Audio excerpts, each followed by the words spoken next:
जय जगन्नाथ। भगवानंकर सृष्टि रे प्रत्येक मनुष्य प्रत्येक प्राणी परस्पर ठारू भिन्न आउ अद्वितीय। यह निराट सत्य। भगवान सृष्टि रे जेते सब प्राणी गठन करिसेंती समस्ते परस्पर ठारू भिन्न भिन्न तांकर निजर कर्तव्य संपादन करती आ भिन्न भिन्न कर्म मध्य करती। जीए जेउ जगार जेउ समय हेउना कहीं जेउ काम करे ताहा सबुठारु अन्य समस्त भिन्न होई रही थाए। ताहा भली काम सेही समय निर्दिष्ट स्थान रे निर्दिष्ट समय अन्य केही संपादन करि परिबो नाही। तेणु जेउ माने जेउ कर्म करूछंती सेही कर्म रे ही समस्ते खुशी हेबा निहाती दरकार। कारण उदाहरण स्वरूप आपण देखंतु आपण जेउ समय वर्तमान स्थिति रे अछंती आपण जदि अतीत को जिबे अतीत रे आपण करिथिबा जेउ सब कर्म आपणक द्वारा संपादित होईछि सेही कर्म को आपण किंबा अन्य कौनसी प्राणी पछकु फेरी जाई सेही भली काम केबे भी करि परिबो नाही। यह निराट सत्य। जदि यह निराट सत्य ताहाले आमे यह बुझिया को पड़िबो कि मु हेउछि अन्य समस्तଙ୍କ ठारू अद्वितीय। मु जहा करुछि सेही काम अन्य केही करि परिबे नाही। भगवान मते एई धरा पृष्ठ को एइथि पई पठेइचंती एही समय रे एही निर्दिष्ट स्थान रे मते एही काम करिबा को पड़िबो। सेथि पई भगवानंकर सृष्टि को आमे मानिबा को पड़िबो आ भगवान हमकु जेउठी जेउ काम करिया को देइचंती आमे सेथिरे खुशी हेबा को पड़िबो। भगवान हाथी गढ़िचंती घंच जंगलरु विराट काय विशाल काठ गंडी से बोही आनी पारिबो। कारण भगवान हाथी को सेही भली सक्षम देइचंती। भगवान पिंपुड़ी गढ़िचंती किंतु से पिंपुड़ी ठारू केबे भी आशा करिवे नहीं कि घंच जंगलरु से काठटिए बोही आनिबो। भगवान पक्षी गढ़िचंती आकाश रे उड़ीबा पई।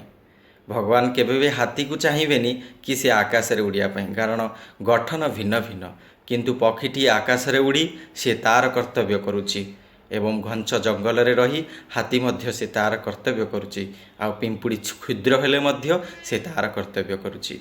भिन्न भिन्न प्राणी मानक ठारू भिन्न भिन्न कार्य संपादन मध्य भगवान सृष्टि रे तैयारी कर दैछन्ति। तेणु जो सांग माने जो व्यक्ति विशेष माने जो माने समस्ते निज निज काम क्षेत्र में रही निज काम को घृण्य मन करचंती निजे करुथिबा कार्य को निजे हीन मन करचंती छोट मन करचंती केबे भी से भावंतु नहीं।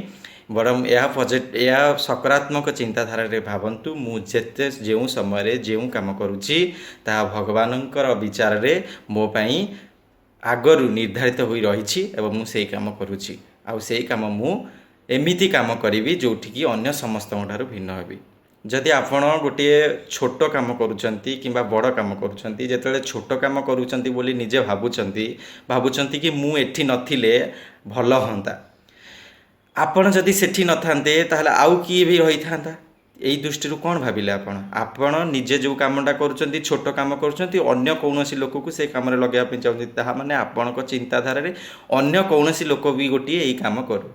कहीं आपण सेते बेले या भावंतु कि ना मु जो काम करुची सेटा गोटे महान काम आउ एई काम मो द्वारा ही संपादित हबो आउ सेते बेले आपण निजर महानतार श्रेय निजे ही नियंतु। जदि छोट भावुचंती अन्य को छोट करिया पे दियंतुनी आ जदि श्रेय भावुचंती ताहाले सेटा निजे ही सेही कामर श्रेय नियंतु जहा फल आपण खुशी रही पारिबे आपण मन रे केबे भी दुख आसी परिबनी। परम जगत सृष्टांग सृष्टि रे आमे यह बुझिबा जेते बेले जेउ समय रे जेउ परिस्थिति रे जेउ निर्दिष्ट काम हमकु दिया जाउछि आमे से काम करूछंती सेते बेले भाबी नियंतु कि आमे करुथिबा काम पूर्व निर्धारित आ यह आम द्वारा ही करा जाउछि जहा फल रे आमे कौनसी काम कला बेले छोट हो किंबा बड़ हो महान हो आमे केबे भी निजको घृण्य मन करे परिबानी कि बेसी आनंदित भी हबानी। आमे भाविबा यह आम कर्तव्य आउ आमे अन्य समस्तଙ୍କ ठारू भिन्न केही कहा सहित समान नुहंती। रक्त संपर्क हो बंधु बांधव हो जे कौनसी संपर्क हो आमे परस्पर भिन्न। यह जगत सृष्टांकर नियम और जगत सृष्टांकर मध्य सृष्टि। जय जगन्नाथ।